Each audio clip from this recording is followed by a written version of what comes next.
Greetings, Embers. Welcome to Back to Ashes. My name is Phoenix. I'd like to thank the reformed members of the channel. Howler's mom, Tina Mead, Seven, Les Crispin, Tammy Slayton, CAG, Denise S., Through Scrutiny, Samantha Place, Stephanie McLaren, Corpse Lover, Norma DW, Christy Elias, Cindy Cleveland, and Patty's niece. If you would like to learn how to become a member of the channel or would like to buy me a coffee as a special thank you, those links can be found down below. Also, if you are new here or have been here and haven't done so already, please don't forget to subscribe, like, share, and comment. Not only does it help the channel out, but it reminds you of every time I upload a video. With all of that being said, it is time to go back to ashes. For once we arise from the ashes, we are a bigger, brighter, stronger, and a happier person in the morning. Sit back, relax, kick back, grab a snack, or tuck in and get warm and prepare for this dose of vocal melatonin entitled More True Crazy Neighbor Stories. Right after this intro, an ad will play. I'll read the first story an ad will play, and after that there will be no more ads within this video.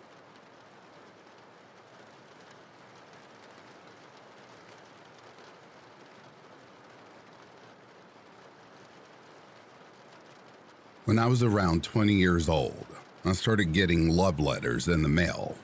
At first, there was no return address. Eventually, the third letter I received was from my much older, mentally unstable neighbor. He expressed how much he loved and needed me. He wanted a family and so on. He told me he'd been watching me since I was a little girl. That part creeped me out. I've known him my whole life, and I never had a clue. I don't know how he knew where I worked at, but there were a few times he would sit on the bench down the street from my job and watch me walk to and from my car. He sat on that bench, still as a rock, and only followed me with his eyes. After that, I told my dad and grandfather, and they went to go talk to him, and eventually, he stopped and basically fell off the face of the earth. Never seen him again. To this day, I often wondered when I was outside playing as a little girl, what if he had kidnapped me? I'm so thankful he never made a move from that time forward. I am very aware of my surroundings now.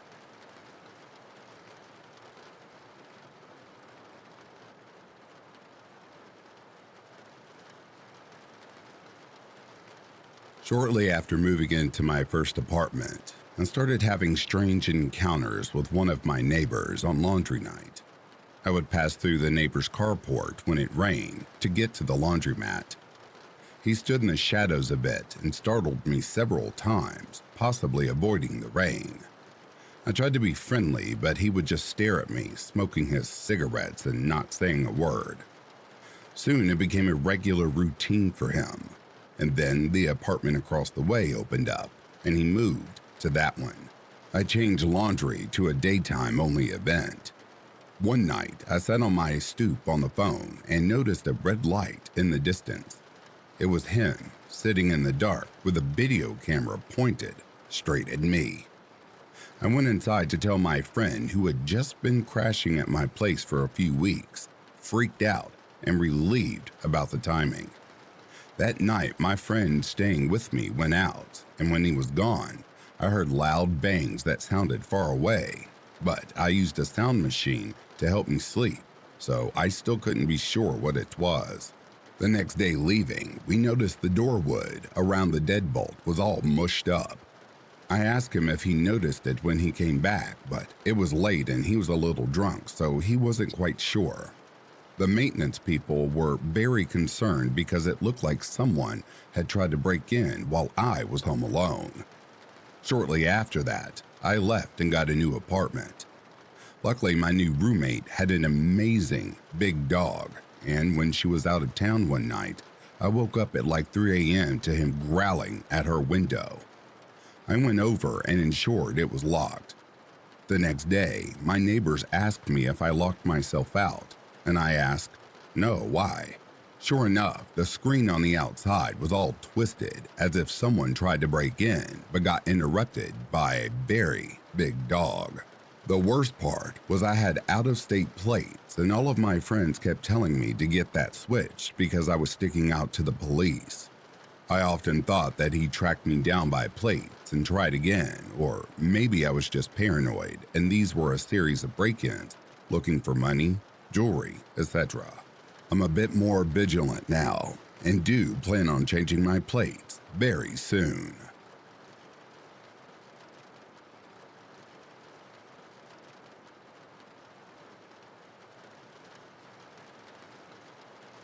I'll preface this by saying I live in a very creepy neighborhood. I have tons of stories that I will share later on. I'm happy to clear anything up. I live in a 2-bed, 3-bathroom house. My room is quite small and only has room for a bed, a desk, and a bookshelf. I enjoy reading and writing music, so it's not super ideal, but it works. Let's start with the first time this happened. Chapter 1. The Man Next Door, 3 months ago. Our neighbor is an old man. We'll refer to him as John for privacy reasons. Maybe 60 or 70. He lives all alone, and his house is a dump. Weeds climbing the tall walls with paint peeling and water stains covering the surface. His bedroom window is right across from my bedroom window, so if I were to look outside, I could most likely see into his room, and vice versa. It was 11 p.m. I was sitting at my desk, which faces the window, and I decided to look up from my book. And out the window, I noticed that the lights were on in John's room. I didn't think much of it at first, but then I noticed a little flash coming from the corner of the window. I looked a little closer, and I realized that these were the man's spectacles reflecting off of something. But more disturbing, the man was watching me. I don't know how long he was watching or why, but I was creeped out beyond all description. I decided to close the blinds and go to sleep. Tomorrow, I would go over to his house to ask him why he was watching me. Chapter 2. The point of annoying turning to creepy. 1 week ago. At this point, seeing the old man had become less of a joy and more of a fear. He would ask me deep and kind of disturbing questions. I believe he once asked me as I was taking my dog for a walk, "If you could, would you ever skin a child?" And other shit I won't even mention. Now, I was in my room again. I had caught the old man watching me a few times, but since it was 2 a.m., and I decided to open the blinds, surely the man was asleep, and I could enjoy watching the stars. I opened the blinds slowly, but to my horror, the man was still up. And even worse, he has moved a rocking chair to the window where he could watch me. His lights were off, but it was clear he was still awake. I shut the blinds immediately and turned off my lights. I heard a curse from beyond my window, then silence. I decided that I would never look out of that window at night again. Chapter 3. My worst nightmare. Last night. Last night I was laying on my bed, sleep not coming to me. It had been a busy day, and I was processing everything that happened, when all of a sudden I hear something hit my window. I just assumed it was a bird or something. So I closed my eyes again, but this time I heard another bang from my window. This time I got up and slowly peeked out of the blinds. My neighbor wasn't in his window, so I thought it would be safe to open my blinds completely, so I did that. And what I saw next shocked me. I looked all around and didn't see anything, until I looked down. There was the man in our yard, smiling. His grin was wide, his teeth were yellow, his eyes glinting in the moon. That was it. That was fucking it. I slammed the blind shut and ran to my parents' room.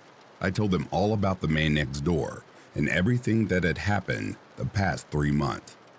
They calmed me down and then told me they were going to go look out of my window, and so they did. But in the time it took for me to explain to them and for them to calm me down, the man had somehow retreated back to his room and lay sleeping in his rocking chair away from the window. My parents chalked it up to sleep paralysis or something like that. And so I went back to sleep, but in the morning I would receive the best news of my life. Chapter 4, Dream Come True. I was awoken at 7 a.m. by the sound of the doorbell. I groggily got up and put on my clothes. Important note I forgot to mention, I sleep naked, so that makes it weirder. I went downstairs and my parents turned around and told me that the John had told them that he was moving away and that he would be gone by noon. I now feel very safe in my room again.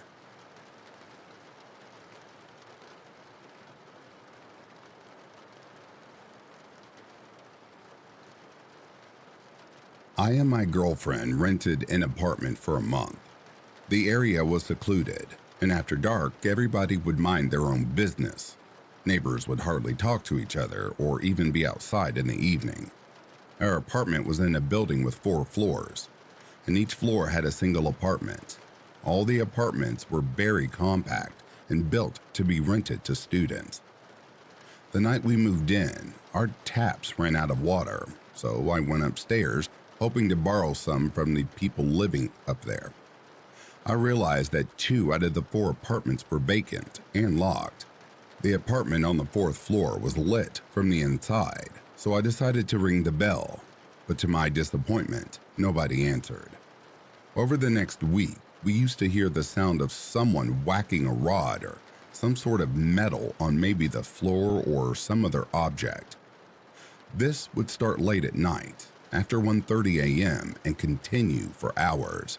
Initially, we didn't care about it, but after some time, it got us intrigued. The sound was clearly coming from one of the apartments above us, but as I already mentioned, 2 of the 3 were vacant for sure, and the 3rd one seemed vacant but was lit from inside. I knocked on its door many times, but no one answered.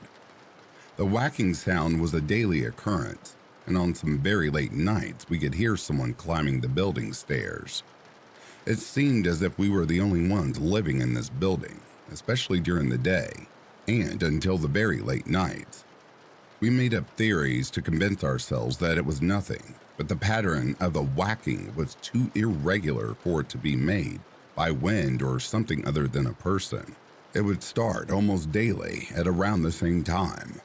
We asked people around but didn't get any satisfactory answer. No one knew if anyone lived there.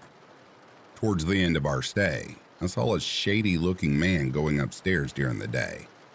I asked him if he was the owner of the apartment upstairs. He said he was, also including the one on the 4th floor. I asked him if anyone lived upstairs and also about the whacking sound. He told me no one did and that he's looking for tenants. He said that he had no idea about the sound. To my surprise, he then asked me, "So, for how long are you planning on staying here?" 4 more days. We leave on the 30th of this month," I replied. He asked me if anyone else had rented the place for the next month, and I told him that I didn't know. So, the strangest part is that for the next 4 days, there was neither the whacking sound nor the sound of someone climbing upstairs late at night. However, my girlfriend's internship got extended by 2 days, and we decided to stay there. And just as I had anticipated, the whacking sound resumed after the 30th, the day we were supposed to leave. I don't know what it was, but I won't ever know. But I am just happy that we got out of that place without any consequences. It really scared me sometimes and feels weird thinking about it, even now.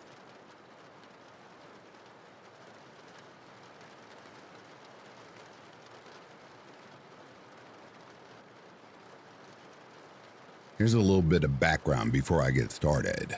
I live with my roommates in an apartment in the suburbs of Atlanta.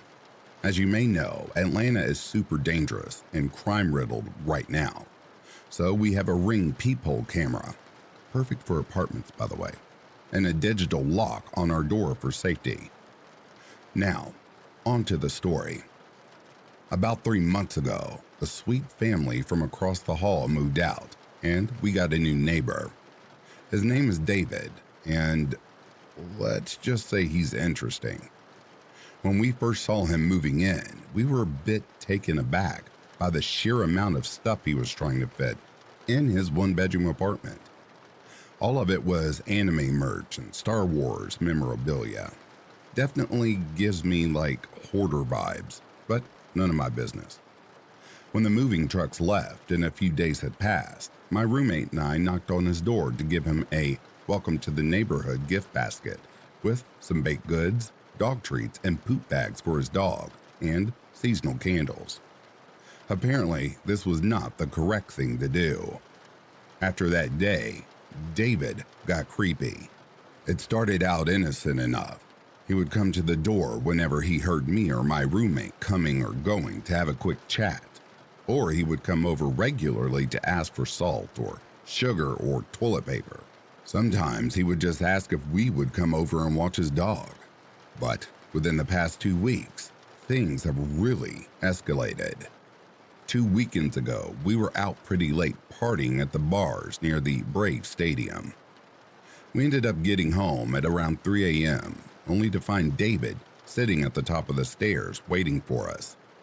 He acted all upset, asked us where we had been, and requested that we tell him if we are planning to be out past midnight. I laughed in his face and he called me a mindless Stacy. I still don't know what the hell that means. He also asked for access to our Ring camera so he could make sure we are safe. We laughed at him again and went into our apartment. Here's the scary part. We checked the Ring the next morning, and he sat outside his apartment staring at our door for the rest of the night. When we saw that, we contacted the complex to let them know that he was acting crazy. They told us to contact the police, so we did. The police told us to contact them if he made any threats, but since we lived in a shared space, they couldn't do anything until he entered our apartment or threatened us. I assume the complex said something to him because he left us alone for the next 5 days or so. This week, he is out of control. He is constantly sitting outside of our apartment. My roommate has started leaving for work an hour earlier so that she doesn't cross paths with him. I cannot leave the apartment during the day because he is constantly waiting outside for me. He has asked me out, left love letters on our door, on our cars, and in our mailbox. I told him once that I wasn't interested, and he told me that he would kill himself if I didn't go out on a date with him. Of course, I don't have that in writing, so the police won't do shit. He has also put up a Ring doorbell of his own so he can track all of our movements, and will leave really creepy sexual notes when we were gone so we would find them when we come back. What do we do? Oh, here's some updates. For now, my brother is spending the night on my couch for the next few nights until we can have a sit-down meeting with my landlord. We have collected all of the evidence and Ring footage so we can show just how much this has progressed. I'm sure the landlord and the police think we're being dramatic little girls or whatever, so we're not going to take no for an answer. Either he leaves or we break our lease and get our full security deposit back. We are also going to file for a temporary restraining order at the very minimum because some of our friends said that would be faster than going to the police. We met with our landlord last week. Unfortunately, they aren't willing to work with us as much as we had expected. They will not remove him from his unit. Since we didn't want to spend a ton of money to move, we asked if we could move units within the complex. The landlord offered us a one-bedroom unit on the terrace level, so my roommate and I would have to share a room in what is basically the basement of our building. Not ideal. We spoke to the police, and they said the notes and letters weren't enough to get someone on stalking or harassment, especially since he literally lives 3 feet away from us. He probably just thinks you're cute. They did keep the Ring videos and said that they would contact us sometime this week after they've reviewed all of the footage. We have both moved in with my parents for the time being. Shout out to them for being incredible parents. It really sucks spending $2,000 plus monthly on a place you can't live. We are actively looking for other apartments, but money is tight since we would have to buy out the current lease and pay to start a new one. Also, not ideal.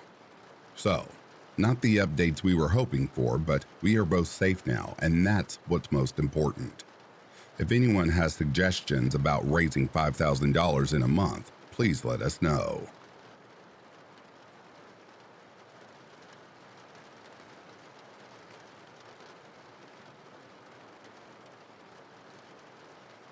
I used to live in a 3-story house with my parents, younger sibling, and our dog. We moved into this house a few months before my younger sibling was born, and that was when we first met the neighbors across the street. Lucas, who was the oldest child in their family, was also a bit strange, but there were some aspects of his personality that were more than just strange. They were straight up disturbing. It would take hours to cover everything, so I'm just going to get straight to the point. I'm almost positive that Lucas has been inside of our house in the middle of the night. Our house was built on a hill, so it looked like it was only 2 stories from the front, and the basement was connected to the backyard. The yards in this neighborhood were much larger than they are in the newer housing developments, so it would have been very easy for someone to enter our backyard unnoticed. Despite this, my family was terrible about making sure all of the basement doors were locked. My younger sibling and I would always go in and out when we were playing in the backyard, or someone would go down to let the dog out, and we would end up forgetting to lock one of the doors before bed.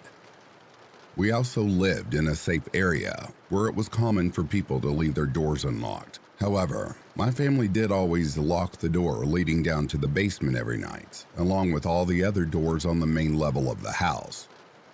I had a fucked up sleep schedule back then, so I would usually still be awake at 3 or 4 in the morning. There are 2 specific instances that happened very late at night, which make me think that Lucas has been inside of our house without our knowledge. One night, I was in my bedroom on the upper level of the house. It was probably around 2:30 in the morning when I suddenly heard the sound of an angry growl coming from downstairs. Thinking that my dog had spotted a cat in the front yard, I quickly rushed downstairs to stop him from barking and waking up my entire family. This kind of thing would happen every now and then, so I wasn't thinking too much of it at the time. But instead of going downstairs and finding my dog by the front window, I found him by the locked door that leads down to the basement. The fur on the back of his neck was standing straight up, and his nose was pressed to the bottom of the door.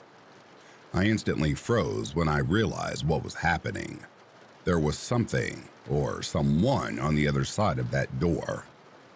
I was barely a teenager at the time, so I began to panic and started making my way upstairs as quietly as possible. I woke up both my parents, but neither of them took me very seriously.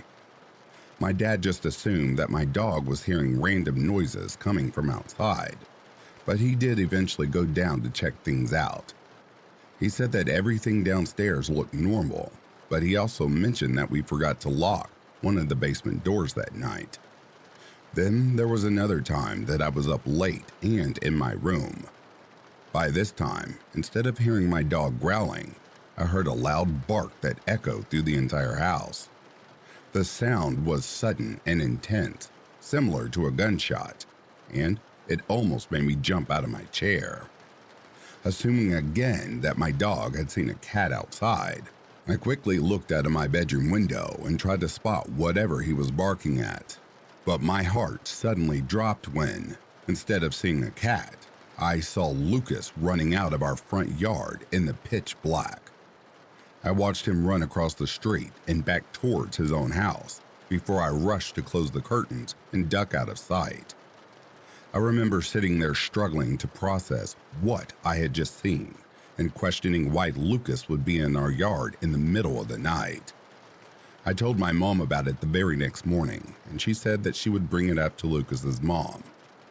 Because of these 2 instances and because of our details that I can't include, I'm 99.9% sure that Lucas has been inside of our house in the middle of the night. If you knew the entire story behind this family, then you would also find the thought of this to be extremely disturbing. I do want to mention that all this happened years ago. My family no longer lives in that house, and those neighbors across the street are doing just fine. But looking back on everything now, I'm realizing just how creepy the situation truly was.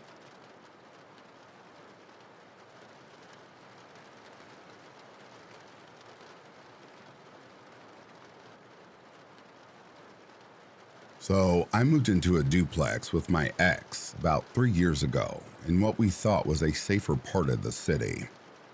One of our neighbors, Amber, works in the duplex rental office, and her husband Ed was at the time fresh out of prison. Later would see all of the swastikas tattoos, and had been doing and continues to do landscape work for the rentals like mow the lawns, cut down trees, etc.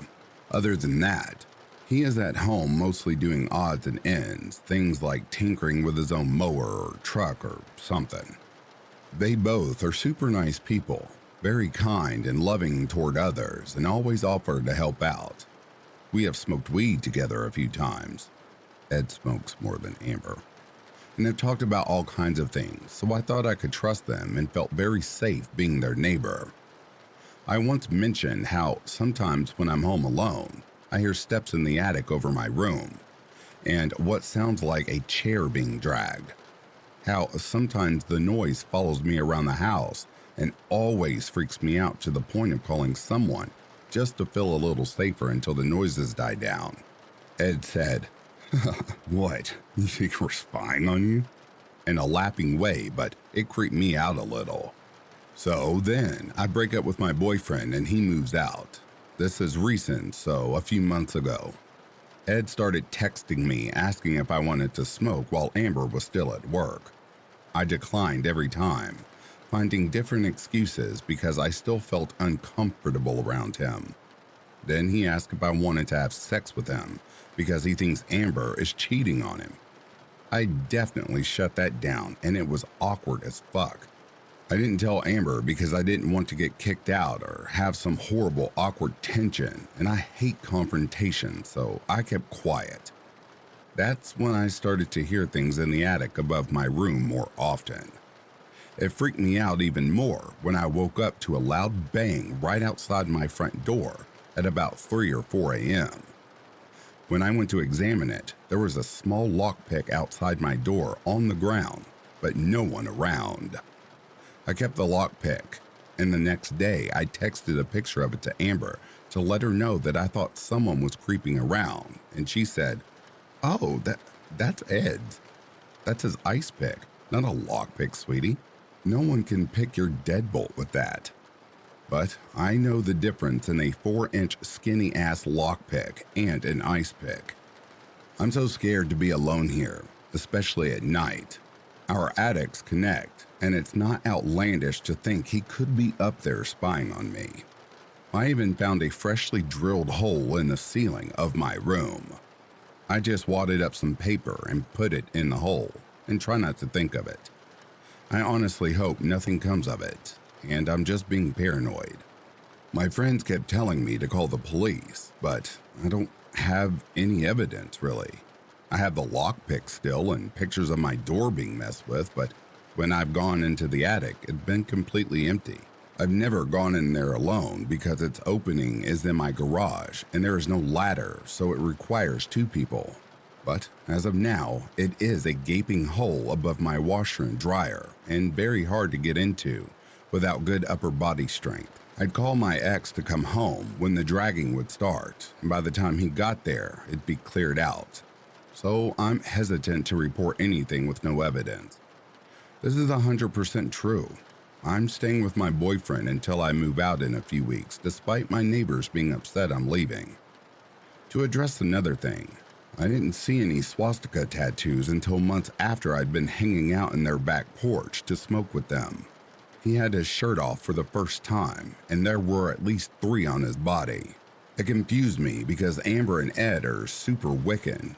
She has Wicca tattoos all over and stuff, and so I believe maybe his tattoos were for protection in prison? Either way, after that, I stopped hanging out with them and would only speak to them if we were both outside at the same time.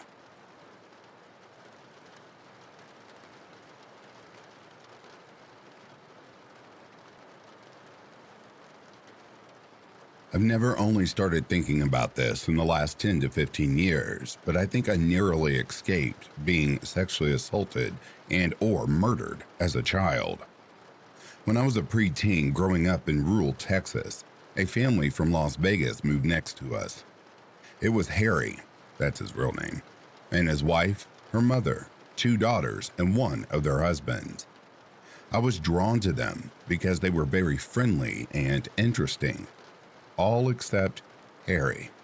It didn't take long to figure out that everyone in the family hated him. He gave off a real dirtbag vibe. The family had money, but it came from his wife's side of the family. He didn't really fit in with the rest of them. Over a year or so, I spent more and more time over there, but avoided Harry like the plague. Talking to his stepdaughters, I learned that their mother was getting ready to divorce him. I think he could see the writing on the wall, too. One day, out of the blue, he stopped over at my house. I was outside, riding my bike or something. He asked me if I wanted to take a ride with him to check on their cattle. For some stupid reason, I forgot all of my misgivings about him. I thought it might be cool to take a ride with him out in the country to check on the livestock. My mother was inside talking to a friend on the phone. I'll never forget how she reacted when I asked her if I could go with him. Without interrupting her conversation, she mouthed no and shook her head to reiterate the point. She told me to just go to the front door and shake my head rather than going outside and telling him I wasn't going. Harry just shrugged and left.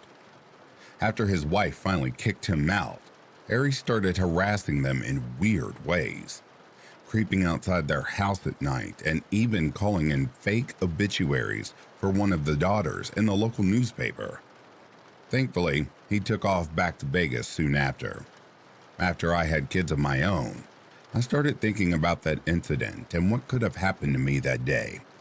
If my mother hadn't had the foresight to tell me I couldn't go, I think Harry would have hurt me just to get back at his family members who had a fondness for me. It's very chilling to think about, even to this day.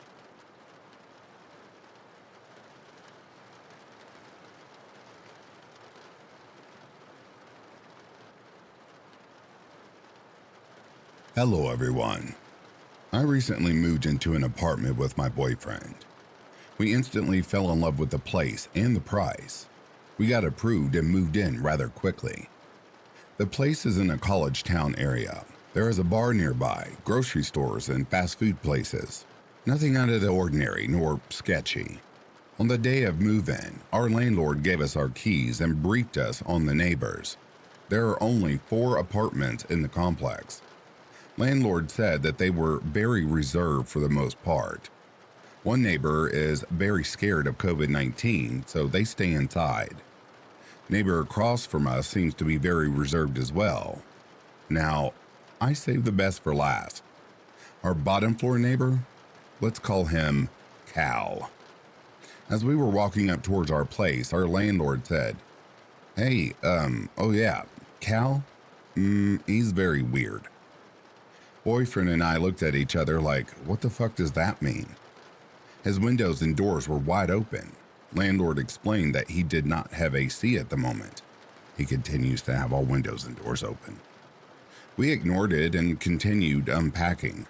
We had prior plans to leave town, so we did not spend the first few nights there. Upon arrival, we discovered why he was weird. When we first saw him, we said hello and made some comment about the weather. He seemed confused and disoriented and said, yeah, okay. As the days passed, he would say hi. He would reciprocate at times. It was obvious that he was socially awkward. If I pulled up into our parking lot and he saw me, he would scurry into his room. Thought it was unusual but brushed it off. We thought that was the extent of his weird. Boy, were we fucking wrong. Slamming, shoving, and hitting of his own door started at night. Only at night. The slamming and banging was so loud that it woke us up. When we got closer to our door, we heard him yelling. We finally understood why he was deemed weird. This continued for many nights in a row. We would notice that he just stands in the middle of the parking lot and talks to himself. If he sees me, he goes back inside, etc. Things escalated this past weekend. It was late in the evening. We were chilling, watching TV, when we heard a knock. We immediately knew who it was, since Cal was chilling outside with the neighbors. Boyfriend answered the door, and Cal asked if we had seen a young Asian woman walking around. Boyfriend said no, and he walked away. Last night, I came home from visiting my family. Immediately after I came home, Cal went upstairs. Boyfriend answered the door and asked if we had seen his mom walking around. Boyfriend sternly said no and closed the door. To conclude, this morning at 6 a.m., we heard an extremely loud knock. I awoke immediately. I went to the door and did not see anyone, though I saw a flashlight. I got super scared and woke up my boyfriend. We looked out and saw that there were police officers looking for Cal. From what we can make out, Cal called the police due to hearing a gunshot and a young woman scream. Boyfriend was up since 5 a.m. and stated he did not hear any of that. At this point, we are on edge with this dude. If he comes upstairs again, we are going to tell him to ask other neighbors. Oh yeah, that's right. Here's a few updates for you. Right as soon as I finished typing this, the previous tenant texted me. He said that Cal was really weird while they lived there as well. Cal would talk to himself. Previous tenant said he caught security camera footage of Cal going up the stairs near the door and started working out. Cal noticed the camera and went back downstairs. We will be installing cameras very soon. Update 2. My boyfriend is officially in I wish a motherfucker would mode. Update number 3. I forgot to mention. Yesterday, before I left to visit my family, I heard someone say, "Hello," and shuffle around my front door. I could only imagine who it was. It creeped me out because it was right after my boyfriend left to go golfing. Also, my boyfriend told me that he heard Cal go up the stairs after the police left at 6 a.m. Boyfriend works early hours from home. And say hello, trying to get someone's attention. I mentioned this in the comments, but my plan is to call the non-emergent police line in the event he continues to be erratic towards myself or us. I really hope he does not get to that point. Update number 4. Yes, I know this man is mentally ill. However, it does not negate the fact that he purposefully tries to talk to us late hours in the night. Compassion is shown, but boundaries will be set. I wish him the best, but our safety, including his, is prudent. Update 5. Police were called because we heard him yell and scream for help. Police came out and said they already knew about him.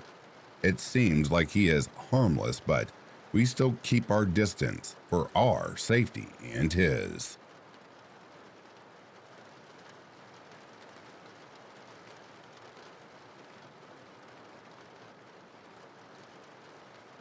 This happened around the summer of 2000 in Midwest USA, and I was a 12-year-old boy.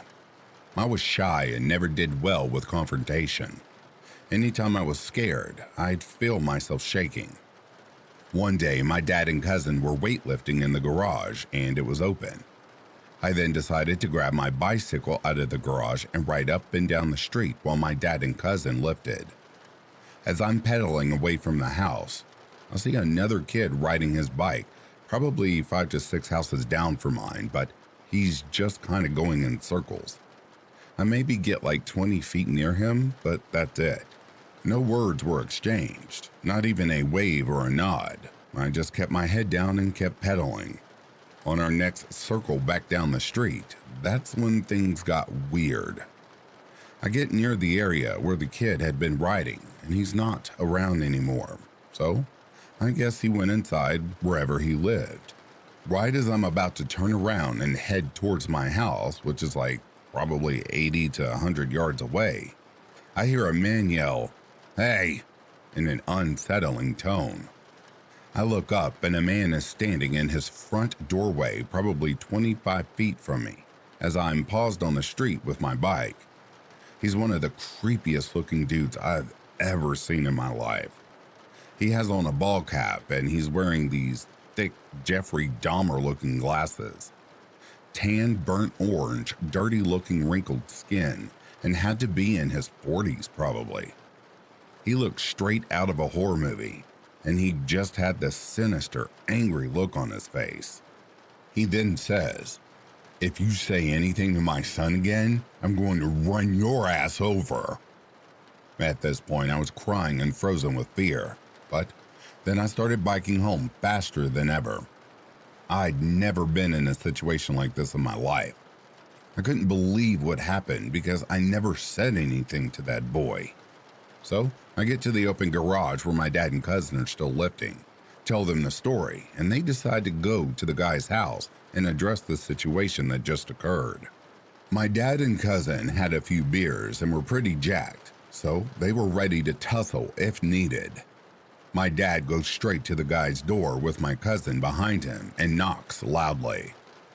The man opens the door and has this huge Rottweiler by his side, barking and going crazy at my dad and cousin.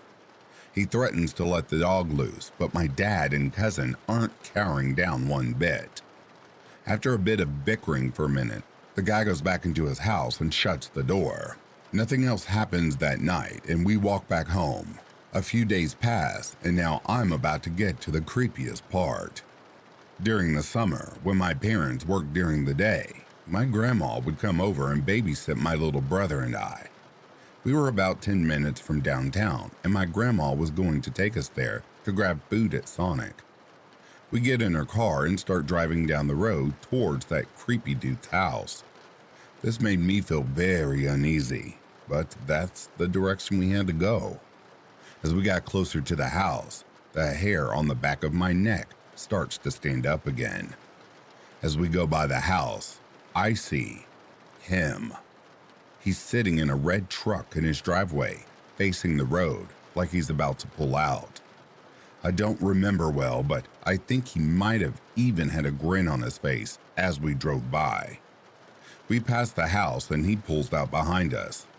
I start freaking out a bit, so I tell my grandma the story about the man driving behind us. At first, my grandma was chill about it, but then I noticed she seemed a bit shaken. This is because she had made about 6 to 7 turns to throw him off our trail, but he kept following us. Every little turn. At this point, me and my brother are in the back seat with our heads down as he follows us. But luckily, we made it into downtown where it was busy. We get near the police station, I believe, and take another turn. Then finally, he just passes on by. I never see the man again. My mom and dad split up and we left that neighborhood 2 years later with my mom to move to the country. My dad still lives at the same house, and I wonder if that dude stuck around for a while or even still lives at that house. What was his intent? Was it just a coincidence or did he plan on following us? It was so weird how it happened, like he was just waiting in his driveway for us to pass by.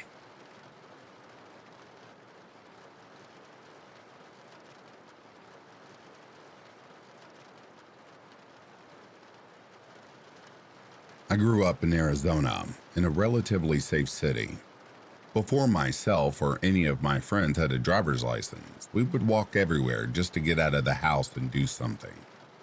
Typically going to Circle K for soda and snacks, or Walmart or Target just to browse around. One time, when my 2 friends and I were 15 back then, we were walking back to one of my friend's houses through her neighborhood around sunset. At that time, everyone in Arizona was fairly friendly. So whenever you would pass by another person or group, you would exchange a hello or a wave with. This time in particular, we were walking past a house on a corner, that had a kitchen light on where a middle-aged man was washing his dishes. When he made eye contact with us, my natural instinct was to smile, and my friend was to wave. What a bad idea. The man immediately dropped his dishes in the sink, and what felt like 1 second later was outside on the corner, staring at us in an aggressive stance with both hands balled into fists. All of our flight or fight responses were completely different. One friend immediately took off running in the other direction. My other friend pissed her pants, and I was frozen in complete fear.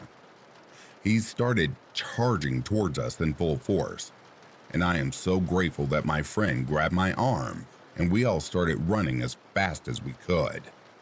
I was so scared. I was last in place. The man was well built and appeared to be in great shape and had no troubles catching up to us. As I'm running, I can hear his footsteps very close behind me. He reached his hand out, tried to grab a hold of my hair, but the adrenaline finally kicked in and I was able to speed off beyond his grip. After a while of running, we realized we were no longer being chased. We hid in safety and called my friend's mom to pick us up and told her what had happened.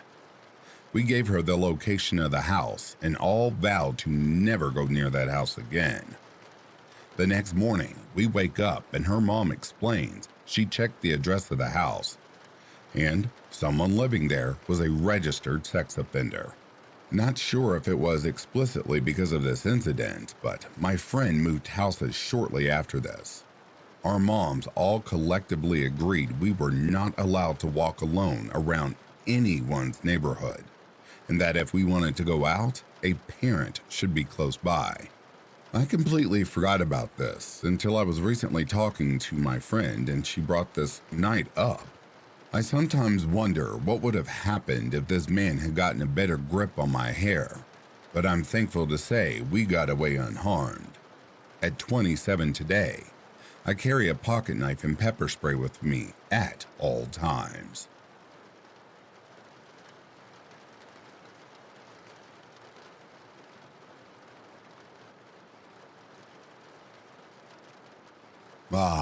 My time has come.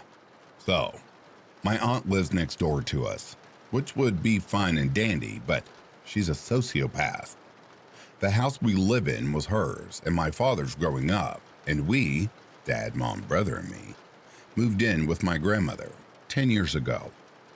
My aunt would come to get my nan's keys to fill her car with gas and copy the house key.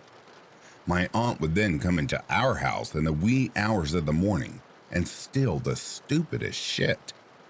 We didn't notice for a while, but then our new shampoo bottles would be empty suddenly. Our paper towels and toilet paper would be gone. Our food, silverware, and cups would all be gone. Then my mom's jewelry would be on the stairs coming down from the bedrooms, like it was dropped on the way out. One morning I was wide awake at around 2:30 a.m. for some reason, and I heard what I assumed was one of my parents coming upstairs, going into their bedroom across the hall.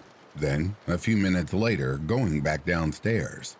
The dog's tail was wagging and hitting the floor, so I wasn't scared, until the next morning when my parents asked if I was up late that night and came into their room. The thing was, she didn't sneak up or tiptoe or anything. Straight up stomped up the stairs and down the hall. She had done this many times, and my dog was used to her coming, and was the shittiest guard dog ever. We then changed the locks and put a special coded door for the staircase. Since she couldn't come upstairs to watch us sleep anymore, she would come at around 5 to 6 in the morning, just before my mom and I got up for school. Our alarms would go off at 5:45 a.m. on the weekdays, and we would hear the front door slam shut, and if we ran to the windows, we could see her going back to her house. We changed the locks again, and the night visits seemed to stop. I could go on with more fucked up shit she did to us, but this is long enough.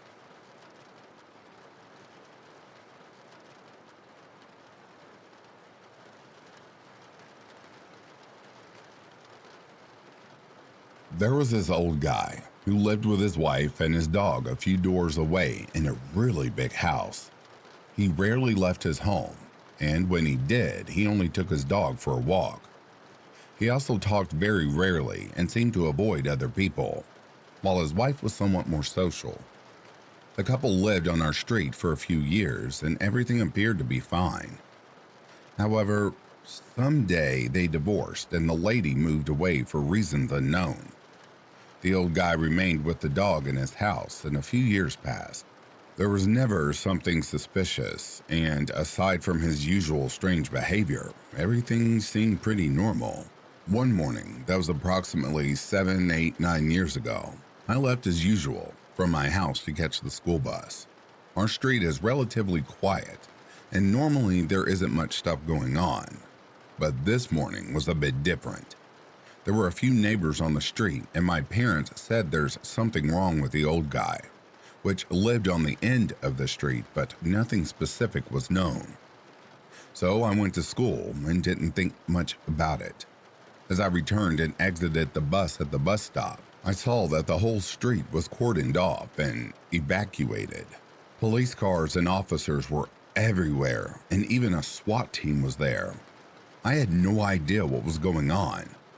I met up with my parents and they explained to me that the old guy tried to commit suicide and planned to take the whole street with him. He flooded his entire basement with gasoline and had an improvised bomb in his garden shed, which was essentially a big pile of propane gas tanks tied together. A timer clock and a toaster served as the fuse mechanism for both the bomb and the basement. The whole thing was rigged to explode at about 7 to 8 a.m. in the morning. A smaller version of this explosive was placed in the trash bin of the guys who lived right next door to this maniac. Obviously, it was something personal. Before the old man triggered the bomb, he wrecked the entire interior of his house with an axe and then went to the garage with his poor dog, locked the gate, and turned his car engine on. He put his dog in the trunk and seated himself in the driver's seat, waiting to die from asphyxiation before he would be blown to pieces. Luckily, the plan didn't work out because a neighbor heard the car engine and became suspicious. He looked through the garage window and at first thought that the man had had a heart attack. So he broke the window and entered, only to see the man more or less conscious in his car. At first, he had no idea what was going on, but then he noticed the distinctive smell of gasoline. He broke the door to enter the house and discovered the mess the guy had created. The neighbor immediately called the cops, and a bomb squad took care of the explosives just in time. Unfortunately, the dog suffocated in the trunk and was already dead when the neighbor arrived. The authorities arrested that guy and put him into a psychiatric ward after the court process. He will remain there until the end of his life. The estimated blast radius of the bomb would have been sufficient enough to destroy several houses and do severe damage to the surrounding area.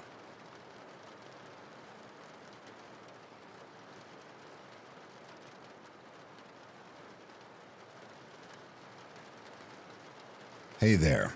Let me say that to whoever is listening to this, to be very wary of your neighbors. When I was 12, I used to go to a summer camp with my cousin, who was 6 at the time. Let me backtrack a bit. My cousin is actually my mom's cousin, because my grandmother's sister had her only kid, so even though I was older than her, she was my older cousin. We both frequented our great-grandmother's house and ventured to the camp from her house. Now, there was an odd neighbor next to my great-grandmother's house. Let's just call him Mike. My family had told me that he was a creep and had a history of making people uncomfortable in the neighborhood to the point where people purposefully avoided the street he lived on. Mike was also a man of very few words, and he was older, I'd say in his 50s or 60s, as he had visible gray hair. So one day, me and my cousin, we'll call her Susan, were walking to the summer camp when I felt someone following us. So without alarming Susan, I quickly looked over my shoulder and at first didn't see anything until I noticed Mike walk from behind the car. I quickened my pace and pulled Susan along and cut through a walkway to see him pick up the pace. I couldn't scare my cousin, so I kept moving, darting between different pathways while trying to outpace Mike. Knowing that I was a few minutes away from the camp, I told my cousin to go through the gates while I turned to confront him. He stopped and looked at me and turned back. I immediately reported this to my parents and Susan's mom. They confronted him and he denied any wrongdoing, and we threatened to call the cops. Now it's 2020 and he's long dead, with his big house being boarded up and torn down, a relic of a time period. Me and my cousin are both adults now, and that always still haunts me. The fear of having to protect myself and my cousin brought out the flight or fight response. Always, always watch your neighbors. You never know who is watching you.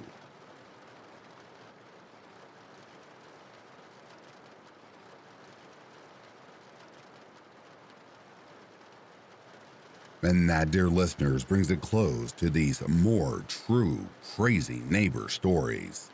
If you are sleeping, I hope Slumberland is treating you comfortably. If you're awake, I hope you've enjoyed this collection. Until next time, please take care of yourselves. I'll be reading to you soon. Have yourself a good morning, a good afternoon, or good evening. Peace, love, and light to you all.